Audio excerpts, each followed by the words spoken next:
Vă salut, numele meu este Vladimir și astăzi vreau să vă vorbesc despre un proiect foarte drag mie și anume Căsuța Mobilă. Căsuța Mobilă este practic primul proiect la care am lucrat de genul ăsta prima oară când am luat cunoștință cu partea de construcții sau condiționări de căsuță sau...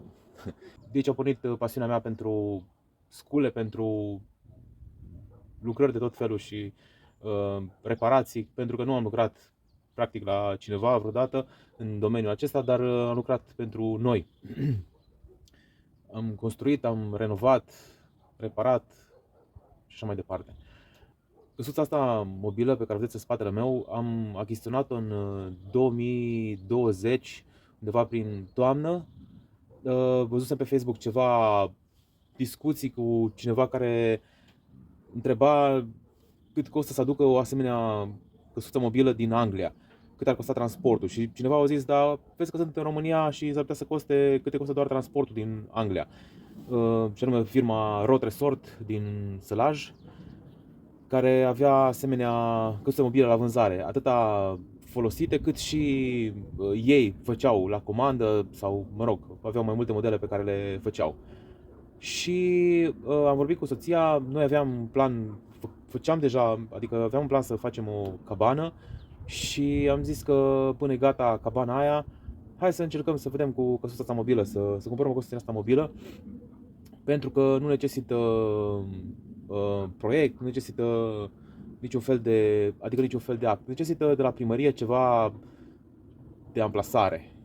Ea fiind pe roți, pur și simplu se poate transporta dintr-o parte în alta, mutat dintr-o parte în alta, dar roțile sunt pentru amplasare, nu sunt pentru deplasare ca la o rulotă sau știu eu. Sunt pentru a o poziționa dintr-un loc în altul. Ea se duce cu camionul cu gabarit depășit, pentru că are 3 metri lățime și tot ce peste 2,55 m se consideră gabarit depășit.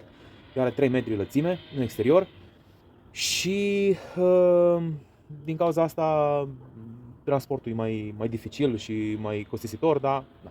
Ideea este că ne-am uitat la o căsuță de genul ăsta care să coste 7, 8 mii, 10 mii de euro și existau ceva variante, dar nu arătau de nu trebuia să bagi bani în ele. Toate necesitau reparații și așa mai departe. Căsuța asta mobilă, nu mai țin minte exact cât am ajuns, undeva 5.000 de euro, sub 5.000 de euro, nu mai știu exact, cu tot cu transport, dar a trebuit refăcută integral, să zic așa.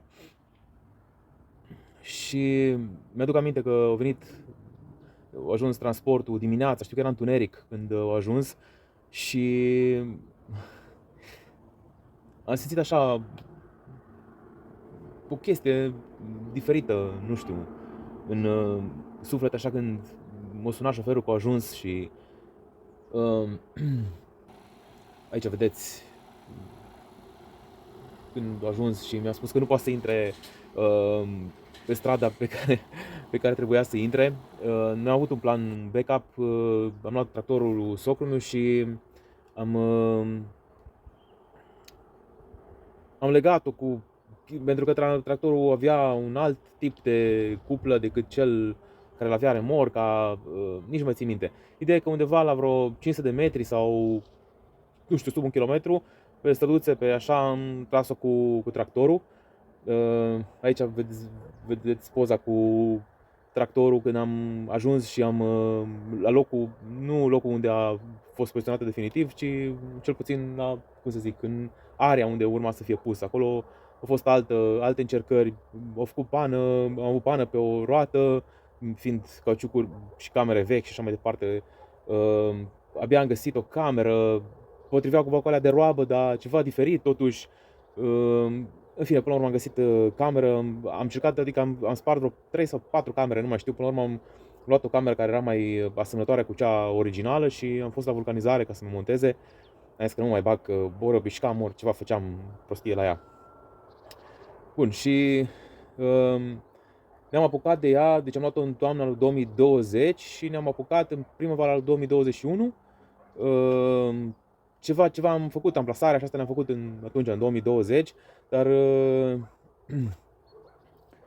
și alte chestii, am conectat-o la Prister și așa mai departe. Sau nu am conectat-o la Prister, dar nu mai țin minte exact. Ideea este că știu că prin undeva în primăvara lui 2021, eu cu socrul m-am apucat, el avea foarte multe noțiuni de construcții și făcuse o casă singur și o grămadă de alte chestii și na, el a zis că știe ce de făcut, eu chiar nu știam nimic și apoi am lucrat împreună,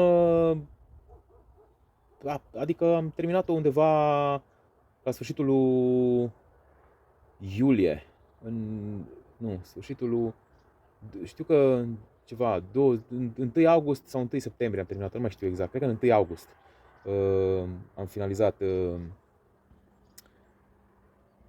renovarea ei. Așa arată în momentul de față.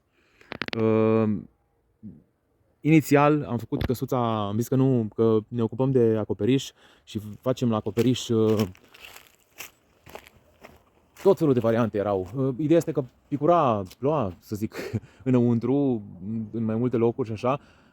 Am dat cu ceva soluții speciale.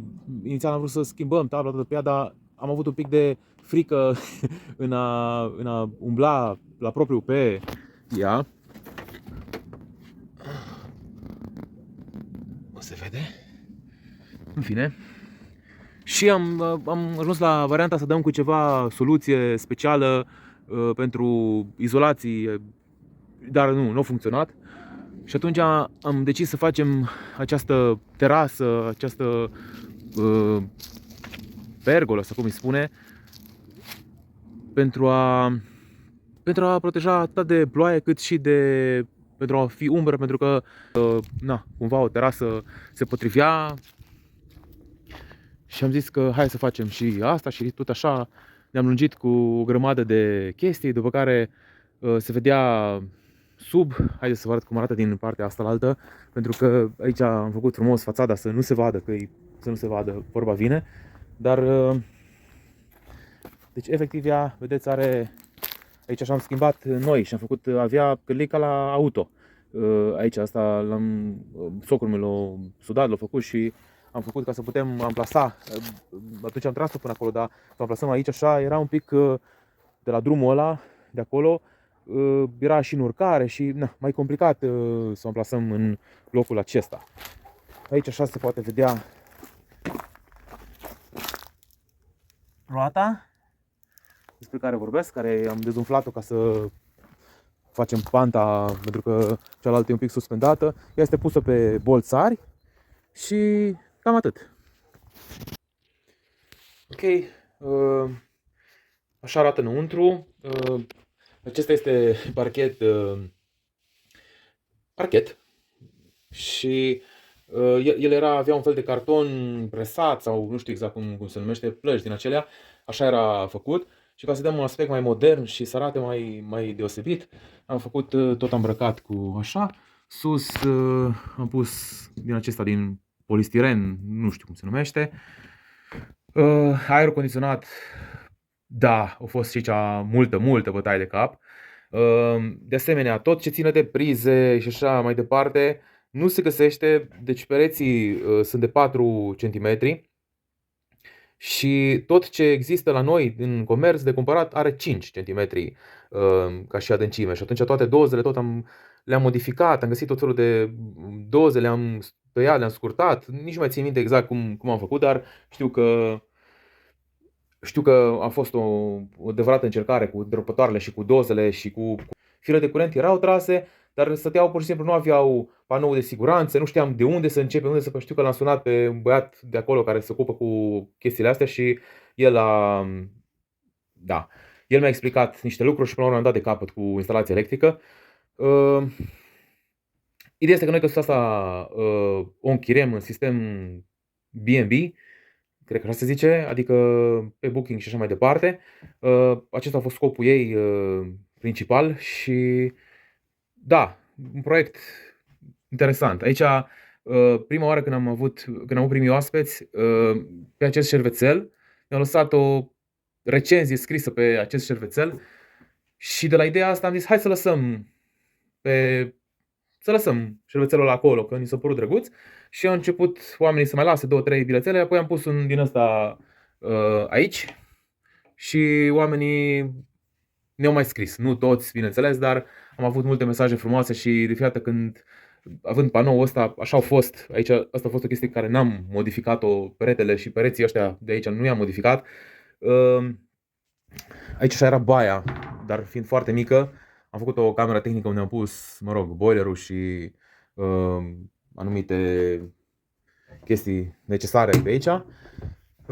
Dormitorul.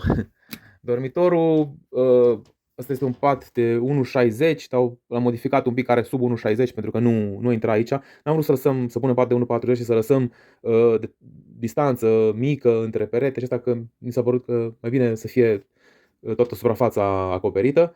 Și atunci am luat ăsta. Acolo e panou de siguranță. Acolo aveam niște fire care pur și simplu ieșeau pe acolo, dar nu înțelegeam de unde. Acolo de fapt ne-a explicat băiatul acela și am înțeles de fapt și am pus un panou cu siguranțe acolo. Așa. O oglindă și așa mai departe. Și acum baia, care de fapt aici nu era absolut nimica. Unele elemente le-am păstrat și altele le-am modificat. Deci baia. În primul rând este foarte mică și a fost foarte greu să găsim o cabină de duș, o variantă ca să hidroizolăm, să nu ajungă apă peste tot, în fine, îi da cu silicon. Acesta este lambriul din PVC. Pe varianta asta a mers, că rezistă mai mult la apă și așa. Cabina am modificat-o și pe asta, în partea de sus. Am tăiat capacul acesta, am păstrat capacul, dar l-am tăiat în partea de sus pentru că efectiv nu încăpea.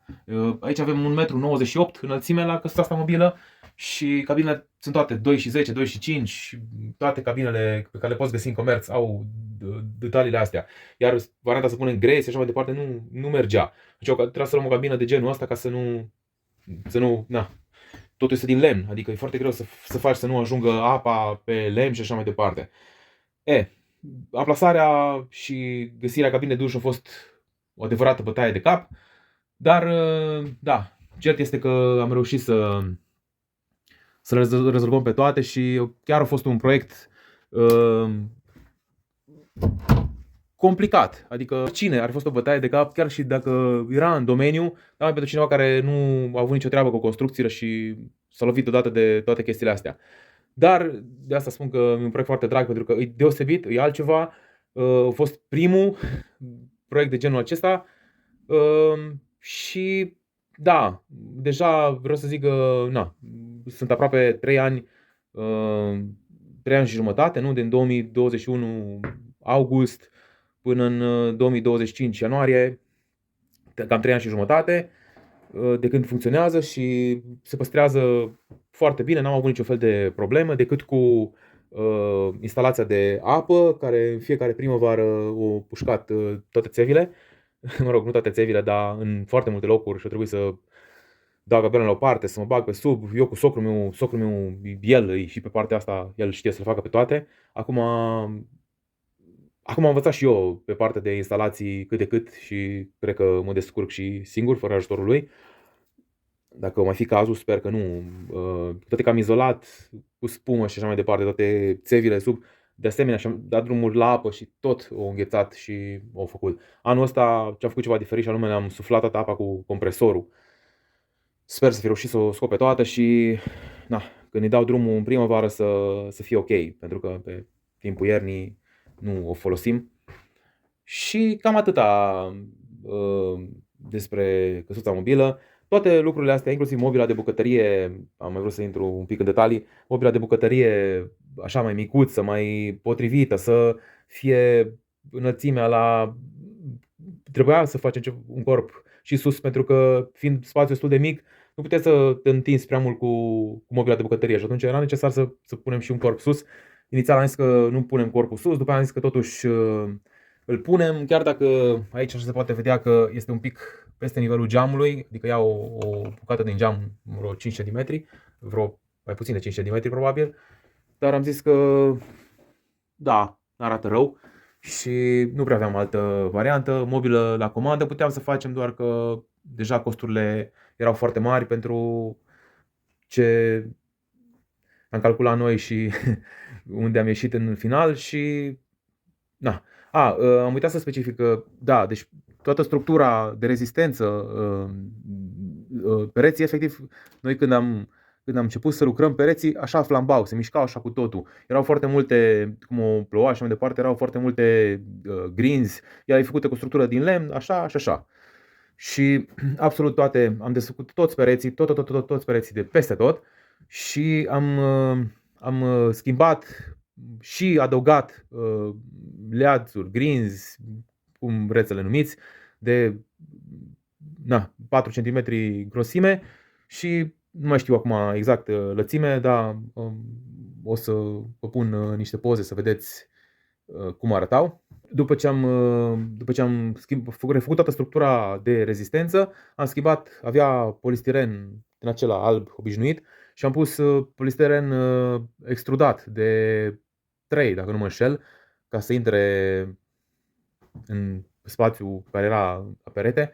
Apoi am venit cu acest parchet, care și asta a fost incredibil de greu de pus, mai ales nu știam, n-am făcut așa ceva, nu. L-am fixat și cu adeziv, l-am prins și le-am capsat, așa mă amintesc, și prinse cu adeziv și capsate în partea de sus, unde venea îmbinarea. Așa era, da. Am prins cu capse, pur și simplu, cu pistol cu capse și alea nu încurcau ca să pe cealaltă bucată de parchet care venea peste, fiind capsele micuțe, dar țineau destul de bine. Poate că nici nu era necesar adezivul, dar ca să nu riscăm să cadă de pe pereți, am pus și adeziv. Da, cam atât am vrut să vă vorbesc despre treaba asta și dacă vă place conținutul meu de YouTube, puteți da un like, un subscribe și clopoțelul pentru a fi notificați când postez un nou clip. O zi faină!